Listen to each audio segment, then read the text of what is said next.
இது நம்ம கிச்சனில் நம்ம என்ன பண்ண போறோம்னா இன்னைக்கு பரங்கிக்காய் கறி பண்ண போறோம். சிவப்பு பரங்கிக்காய், சிவப்பு பூசணி, இது கல்யாண பூசணின்னு கூட சொல்லுவான். இப்போ என்னென்னா அடுப்பில் 2 முட்டை எண்ணெய் விட்டுருக்கோம்.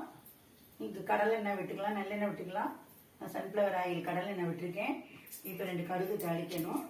கடுகு வெடிச்சோடனே இதுக்கு என்னென்ன தேவைன்னா எண்ணெய், கடுகு, உளுத்தம்பருப்பு, மிளகாய், கருவேப்பிலை, தேங்காய், சர்க்கரை, பரங்கிக்காய் வேக வச்சுக்கணும். இப்போ அவ்வளோதான் போடணும். இந்த கறி திரிச்சாப்பில் இருக்கும், எல்லா குழந்தைகளும் விரும்பி சாப்பிடுவோம்.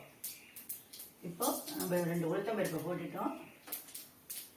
இது 2 மிளகாய் போட்டாச்சு. 2 கருவேப்பிலையும் போட்டாச்சு. கருவேப்பிலை பொரிஞ்சு உளுத்தம்பருப்பு சவக்கணும்.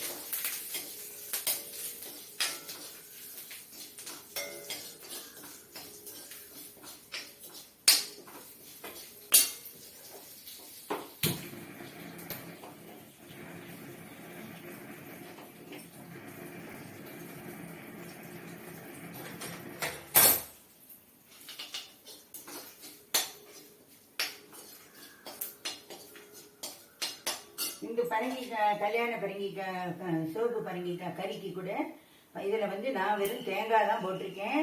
நீங்கள் பருப்பு போடணும் அப்படின்னு நினச்சோன்னா தோரம் பருப்பு எல்லாம் நெத்தாக வேக வச்சு அதை வடிகட்டி அதையும் இதில் போட்டு இந்தமாரி ஒரு பெரட்டி எடுக்கலாம். அது ஒரு டேஸ்ட்டாக இருக்குது. இப்போ உளுத்தம்பருப்பு சார்ந்துட்டு கருவேப்பிலையும் பொரிஞ்சிட்டு இப்போ நான் என்ன பண்ணுறேன், இந்த வேக வச்சிருக்கிற பரங்கிக்காயை இது கூட போடுறேன். இந்த மாதிரி வடிகட்டில் ஸ்டீம் குக் பண்ணினேன்னா உங்களுக்கு நல்லா வரும், ஹெல்த்துக்கு ரொம்பவும் நல்லது. இப்போ 2 உப்பை இது கூட போடுறோம். இதுக்கு தேவையான 2 ஸ்பூன் சர்க்கரையை போடுறோம். வெல்லம் கூட போடலாம். இதில் வெல்லம் போட்டால் அது ஒரு டேஸ்ட்டாக இருக்கும், சர்க்கரை போட்டால் அது ஒரு டேஸ்ட்டாக இருக்கும். இது ரொம்ப பெரட்டக்கூடாது, ஒரே ஒரு விசில் வச்சு தான் எடுத்துடுவோம். இப்போ இதுக்கு என்ன பண்ணுறோம்னா நம்ம தேங்காய் போடணும்.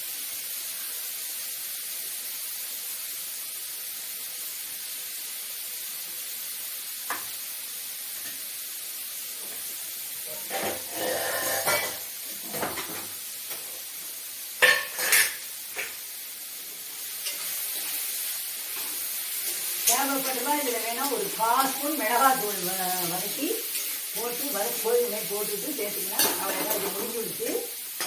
ஸ்டீம் குக் பண்ணி சமைச்சேன்னா சத்து வெளியில் போகாமல் இருக்கும், உங்கள் வேலை சுலபமாயிடும்.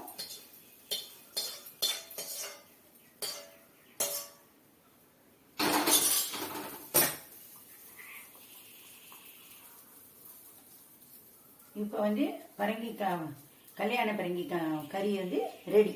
இது குழந்தையெல்லாம் ரொம்ப விரும்பி சாப்பிடுவா.